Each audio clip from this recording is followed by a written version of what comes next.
There's been a lot of talk in the crypto community about DIA, D-I-A, which stands for Decentralized Information Asset. But what exactly is DIA? Hi everyone, this is CryptoYaso here to provide you crypto education. This channel is not financial advice, and I am not a financial advisor, so please do your own research before investing into cryptocurrencies. DIA is the trusted oracles for decentralized finance, aka DeFi, which is a very hot topic in the blockchain space today. So let's first talk about what DeFi is. Today, in the traditional finance, we have corporations, firms, and institutions that provide financial services to us. This is like banks, insurance companies, loan companies, and basically it is any asset management firms.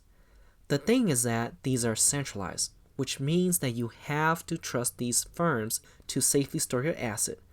However, we often have very little say in how our own assets are managed, and sometimes taking out our own asset becomes challenging. In addition, every centralized asset management services are not available to everyone.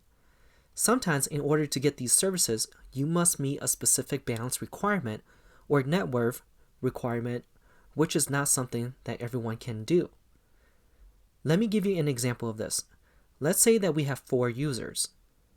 Here's user 1, which already meets the balance requirement for the financial services provided by this institution. For user 2, let's say that user 2 does not meet the balance requirement and therefore cannot get the financial service provided by the institution. Or it could also be something like they cannot receive the same financial service products, kind of like a premium checking account, where you need to meet a specific balance in order to get the premium benefits of that premium account. Then now we have user 3. For this, let's change the scenario a bit. Let's say that the financial service provider is having an initial public offering, aka IPO. However, user 3 does not meet the net worth requirement and therefore cannot participate in the IPO. And let's bring in user 4, which he meets the requirement in order to participate in this IPO. A good example of this is Wall Street's initial public offering, IPO, where you must meet a specific net worth or be able to invest a specific amount in order to participate in that IPO. Now, do you see the problem with centralized finance today? It doesn't give everyone the same opportunity. But imagine if all of the financial services are accessible to anyone in the world with an internet connection, where you can participate in initial offerings, or if you find an asset with a return yield that meets your need, then you have access to it. Or even if you want to, you can loan your assets, or you can even borrow assets. And there's just so much more to the space as it covers every financial services. And this is what decentralized finance is. It is open finance which allows everyone to take charge of their financial well-being. So instead of your financial assets being managed by an institution, instead the rules are written in the codes, which is the smart contract. The next part to understand DIA is to understand blockchain oracles. And I give a more thorough summary of this in a previous video, and you can click that link above to go to that video. But a summary of blockchain oracles is that it is the bridge between blockchain and external data. This is data outside the blockchain, and oftentimes in order for smart contracts to complete its agreement, then it also requires external data where the blockchain oracle's job is to retrieve that data and send it back to the blockchain so that smart contract can work the way that it's supposed to. DIA is an oracle platform for DeFi economy that focus on open source and trustworthy financial market data.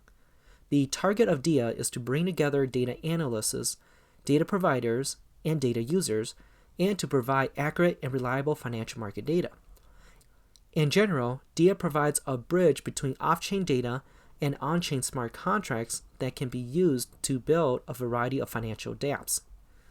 So how does DIA work? So let's say a stakeholder is seeking a particular set of data. However, that data is not on the blockchain. Then what that stakeholder can do is submit a data request ticket. The ticket is linked to a bounty which is paid by the data requester in DIA token once the data is validated. After the data is requested, then the data goes through a submission stage where the data providers goes out to retrieve the external data. This can be things like connecting to external APIs. And after the data is retrieved, then it goes through a validation phase, where if the data is suspected to be wrong, then anyone that holds DIA token can challenge the submitted data through staking DIA token. After the data is validated, then it is stored in the open source database published on the DIA platform. And finally, after the data is stored, then it can finally be used. It can be accessed through oracles or APIs. For historical financial data, then that can be accessed free of charge, while DIA tokens are charged for accessing live prices or specific APIs. The DIA token is a governance token and is used for voting on governance issues, funding data collection, validating data through staking, incentivizing platform development, and accessing live data streams in specific APIs. Here's how the DIA token is allocated. 50% is for bounty curve supply, 12.5% is for the ecosystem token pool, 12% goes for the team, 9.8% goes for existing backers, 45.7% is for the associates reserve, and 5% went to private sales. And there's a total supply of 200 million DIA token. So what do I think of DIA? If we look at the DeFi space today, there's not really a blockchain oracle that is doing exactly what DIA is doing. And that is connecting blockchains to external financial data and then presenting it in an open source way. And that's why I really like DIA and how they're doing it.